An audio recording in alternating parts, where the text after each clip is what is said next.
Maquiavel. O que vem à cabeça quando a gente ouve esse nome? Conspirações, jogos de poder, gente agindo pelas sombras. Mas será que a história é essa mesmo? Será que o homem por trás desse nome era tão terrível assim? É o que a gente vai desvendar agora. Pois é, né? Quando alguém fala que outra pessoa é maquiavélica, a gente já pensa manipuladora, traiçoeira, que não mede esforços para conseguir o que quer. É curioso porque são poucos os nomes de filósofos que viram adjetivo, ainda mais um tão negativo. Mas será que o buraco é mais embaixo? Olha só esse contraste. De um lado, a fama que a gente conhece, o conspirador, o cara sem moral, cruel. Do outro, uma visão bem diferente. Um homem realista, pragmático e patriota? Como pode? Para entender essa contradição toda, a gente precisa voltar um pouquinho no tempo. Então, bora lá. Porque para entender a obra, a gente precisa primeiro entender o autor e, mais importante ainda, o mundo caótico em que ele estava metido.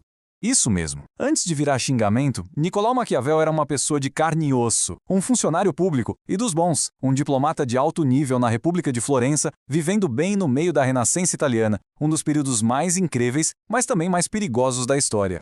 E que perigo, hein? A Florença daquela época era um verdadeiro barril de pólvora. Maquiavel viu com os próprios olhos governos nascerem e morrerem, cidades serem invadidas, alianças que mudavam mais rápido que o tempo. E aí, em 1512, quando a poderosa família Médici voltou ao poder, o mundo dele desabou. Ele foi demitido, preso, torturado e, por fim, mandado para o exílio. E foi lá, no exílio, no fundo do poço, e louco para voltar para a política, que ele escreveu sua obra mais famosa. Só que O Príncipe não era um livro para ser vendido na livraria. Pensa nele mais como um manual de instruções, quase uma carta de apresentação para um emprego que ele mandou para o novo governante de Florença. Era um apelo desesperado de alguém que sonhava em ver a Itália, que na época era toda dividida, finalmente unificada e forte. Ok, agora vamos entrar na parte que deu toda a fama ou má fama para esse livro. As ideias mais polêmicas dele. Essa frase é de arrepiar, né? Parece a primeira regra no manual de qualquer tirano. Mas, como tudo em Maquiavel, o segredo está no contexto. Não é tão simples quanto parece. A lógica dele era puramente pragmática. Não era sobre gostar de ser mal. Ele pensava assim, o amor é ótimo, mas é instável, depende da vontade dos outros. Já o medo é uma ferramenta que o governante pode controlar. Mas, e esse é o mais gigante, ele deixa bem claro, o governante tem que evitar a todo custo ser odiado. Odiado não, porque o ódio gera revolta. No fim, a ideia não era ser cruel por ser cruel, mas garantir a estabilidade do Estado.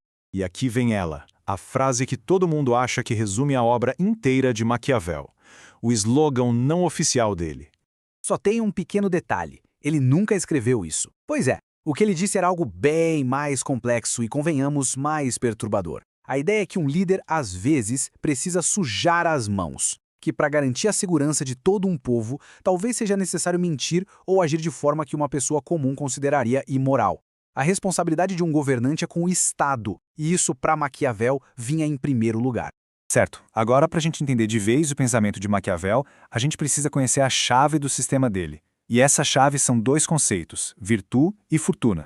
Primeiro, a fortuna. E não estamos falando só de sorte. Para Maquiavel, a fortuna é o caos da vida, são os eventos que a gente simplesmente não controla. Ele imaginava a fortuna como um rio selvagem que, de repente, transborda e sai destruindo tudo pela frente. E o que um líder faz para se proteger desse rio maluco? Ele usa a virtude. E muita atenção aqui, não é virtude no sentido de ser bonzinho. A virtude de Maquiavel é uma mistura de habilidade, coragem, astúcia, de saber a hora de agir. Se a fortuna é o rio destruidor, a virtude é a capacidade de construir barragens e diques para se preparar para a enchente. E a matemática dele era clara.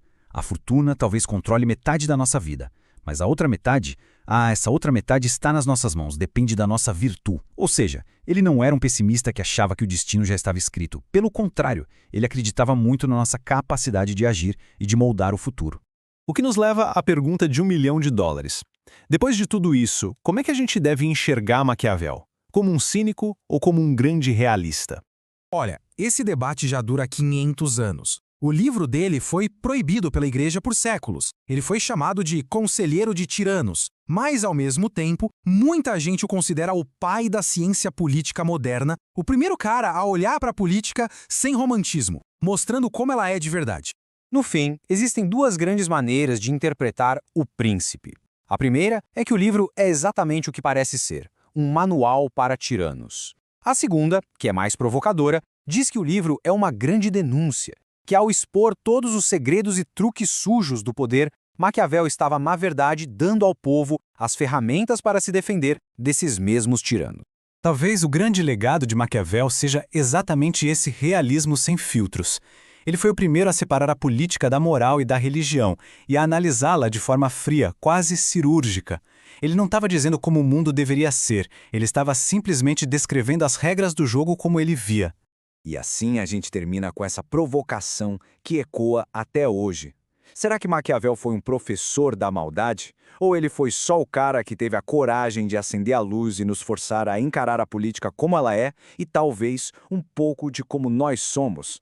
A resposta, no fim das contas, talvez diga mais sobre quem está lendo do que sobre quem escreveu.